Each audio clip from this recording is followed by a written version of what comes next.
I'm gonna see a victory. I'm gonna see a victory, for the battle belongs. Jim Coston, lead pastor at FBC Scottsdale, trying to send you a little bit of encouragement in the midst of the coronavirus pandemic and our inability to be together. There's a lot going around, and I don't just mean the virus, a lot of concern and anxiety. We have the virus itself, and the fact that it seems like can live on services for a long time and folks aren't sure who's infected and who's not, whether they're carriers, whether they're spreading it.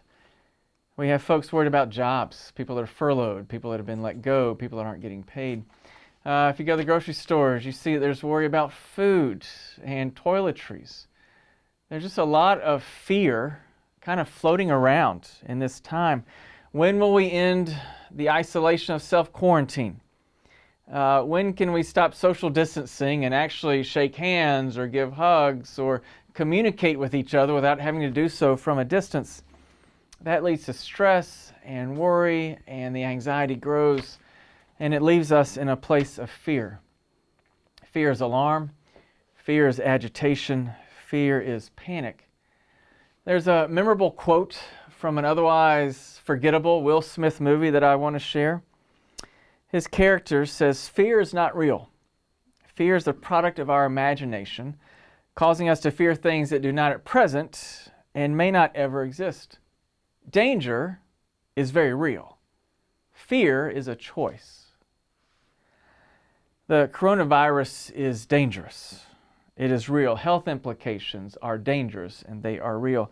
People losing their jobs is dangerous, and that is real. More than the danger, though, we as a society, culture, have chosen to let fear grab us. You go to the grocery stores and you see shelves cleaned out. People worried about things. There's this panic that sets in, and you just kind of rush to say, I've got to take care of me or my family or get my stuff. And suddenly we become hoarders, and fear grips us, and it forces us to do things that we don't want to do. It makes us into the people we don't want to be. Fear doesn't motivate, it debilitates. It's a fearful time right now because there's just such uncertainty. They're just not sure of what is going to happen next. Is there an end point to this?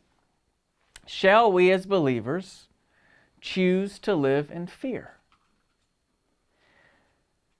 Well, God does not want us to have to live lives in fear.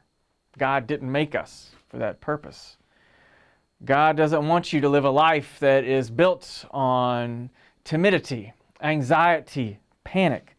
God created us for something greater, for something glorious. God did not create us to live in fear.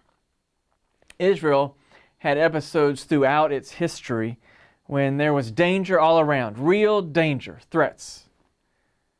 And they had to choose not to live in fear. Deuteronomy 31:8. The Lord himself goes before you and will be with you. He will never leave you nor forsake you. Do not be afraid. Do not be discouraged.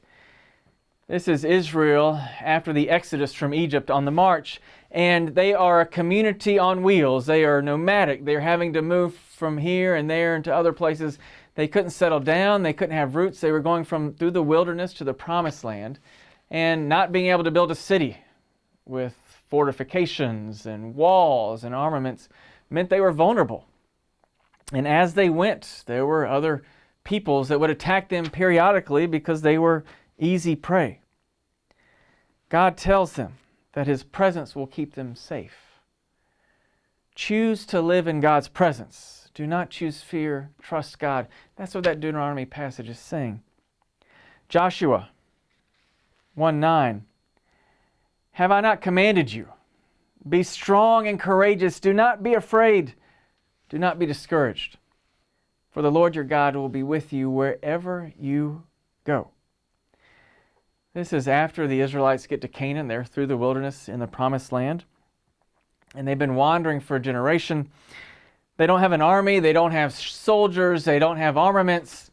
And they're going against people who've been in that land for hundreds of years. And they built cities and walls, and they have armies and horses. In Israel, they only have God. Again, God tells them that His presence will keep them safe. Choose to live in God's presence. Do not choose fear. Trust God. Isaiah 41:10. So do not fear, for I am with you. Do not be dismayed, for I am your God. I will strengthen you and help you. I will uphold you with my righteous right hand. This is hundreds of years later. Israel has Jerusalem, the temple. The Babylonians are coming, and the Babylonians are ferocious. God says again to the Israelites, His presence will keep them safe. Choose to live in God's presence. Do not choose fear. Trust God. Last one, we jump over to the New Testament. The disciples are in a boat. It's being tossed to and fro by the waves. They see someone walking toward them on the water, and they are terrified. And Jesus says, Matthew 14:27, take courage, it is I.